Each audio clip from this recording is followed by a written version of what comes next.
The theologian Robert McAfee Brown once offered 3 guidelines for being a prophetic witness.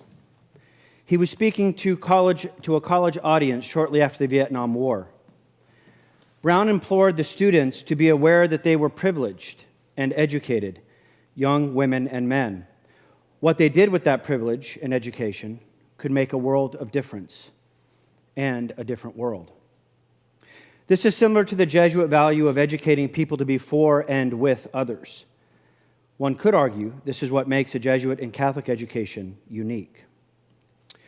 Brown exhorted those students to, quote, stand up and speak out on behalf of the poor and those who needed their voice in this world. With privilege comes obligation. With power comes responsibility. To whom much is given, it is said, much is expected. He framed his comments by stating something very important. He said, remember that where you stand will determine what you see. Whom you stand with will determine what you hear. And what you see and hear will determine what you say and how you act. Where do we stand on borders and walls? Every year I guide 2 groups to visit 2 different borders. One of those borders is between the Dominican Republic and Haiti, and the other is between the United States and Mexico. Participants in my program are not amazed at how we can simply pass through the border gates with no checks, no hassle, no barrier at all. It does not faze them. They have come to expect such easy access. We walk from Arizona into Mexico without even having our passports glanced at. We arranged passage from the DR into Haiti through a company that offers access for a small price. No stamps, no hassle, no problem. Who are we to be able to pass through borders and around walls with no thought? There are many who see us as members of an empire. A theologian from El Salvador described such an empire in 2004 when he said the following: today's empire is the United States. It imposes its will on the whole planet with immense power. But what is more serious in the long run is the empire may succeed in imposing on all humanity its own version of their reality, their dignity, their happiness. In this way, it poisons the air our spirit breathes and condemns the spirit to death. Most fundamentally, it imposes the primacy of the individual and of success as superior ways of being human, and the selfish and irresponsible enjoyment of life as an indisputable value. All this without any consideration of resources, so that a celebrity athlete, singer, or movie actor in the United States can be paid the equivalent of a high percentage of the national budget of a country in sub-Saharan Africa. We mention this disproportion because it is seldom noticed. Do most of us realize that we view the world explicitly or implicitly from the perspective of an empire? Do we recognize that we live in arguably the most powerful country in the world? Does that matter? For some, borders and walls function as protection so that we do not become victims of violence, of competitors for jobs, of another language or another culture, of anything that could threaten our prosperity, our happiness, our privileges. Some say that September 11th was the beginning of a new chapter of fear in the affluent world. Are you afraid of others who wish to come to our country? If you are, what is the basis of your fear? For others, borders and walls are barriers to sharing the wonderful opportunities and plentiful prosperity that they see as a gift. With the exception of the Africans forced into the Atlantic slave trade, very few of us come from the indigenous peoples who inhabited and continue to habit this land, and most of our ancestors have experienced the opportunity to come to America as a gift. And what better thing to do with a gift than to share it?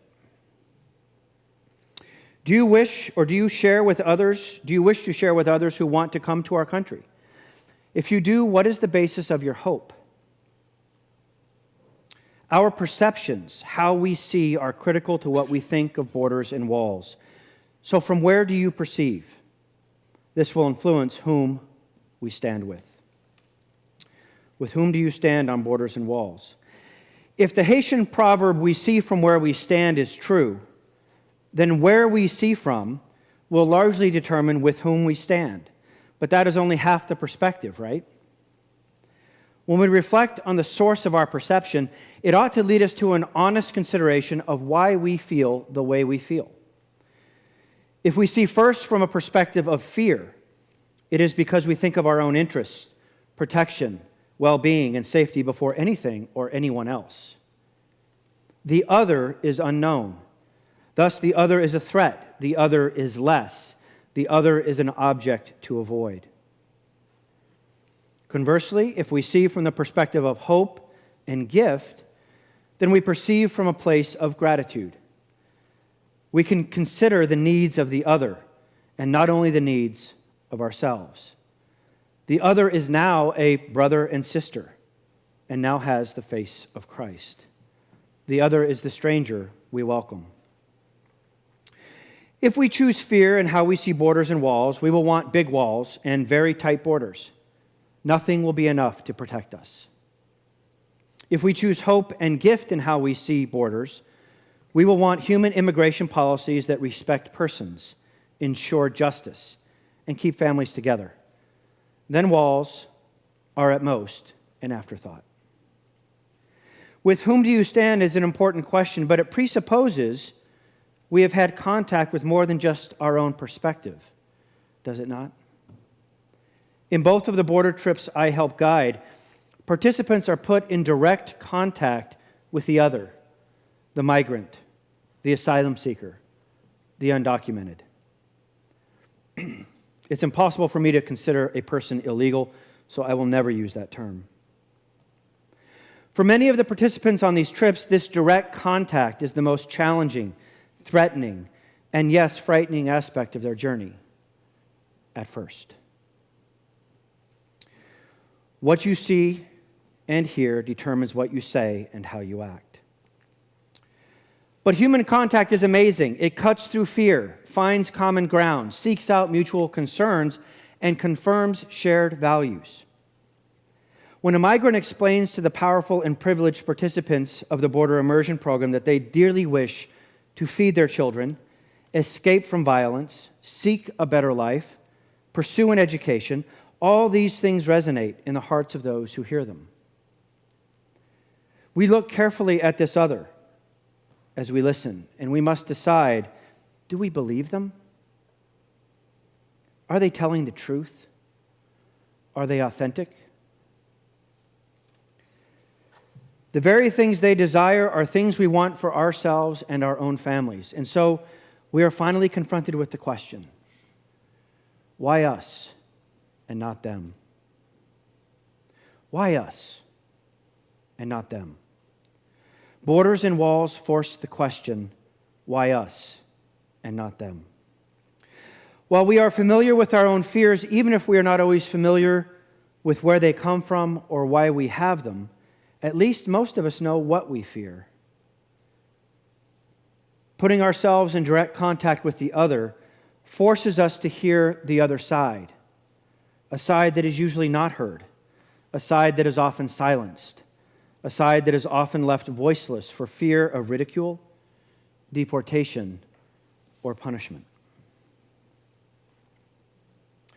Participants in these border immersion trips are then forced to think about what they will say and how they will act with this newfound knowledge they have acquired. For I was hungry, and you gave me food. I was thirsty, and you gave me something to drink. I was a stranger, and you welcomed me. So back to the title of this talk, Borders of the Heart, Perception, Reflection, and Identity. Who are we? Identity is a huge concept, but I might try to reduce it to the following for our purposes here. Identity is what we do and the spirit with which we do it. I believe our actions define who we are, and they emerge from our perceptions and reflection on reality. For through action, we form the world, affect others, and either live out or fail to live out what we profess to believe. And it seems to me that at a fundamental level, we can act as masters of our own house, close in on ourselves, and restrict those we permit entry into this, our own reality. The other fundamental direction is an opening of ourselves to others. And this involves an embrace of a movement beyond ourselves and our fears through actions emerging from a conscience that gives witness. This is a movement where gift becomes possible as the goal of our activity. I'm always amazed by the Good Samaritan story. The ones on the road who thought correctly in a religious sense in that time and place, the priest and the Levite, acted wrongly, while the one who thought wrongly, the Samaritan, acted as the neighbor. Who are we? Is ultimately a question that begs of us an explanation that lays bare the intersection between what we believe and what we do. Thank you.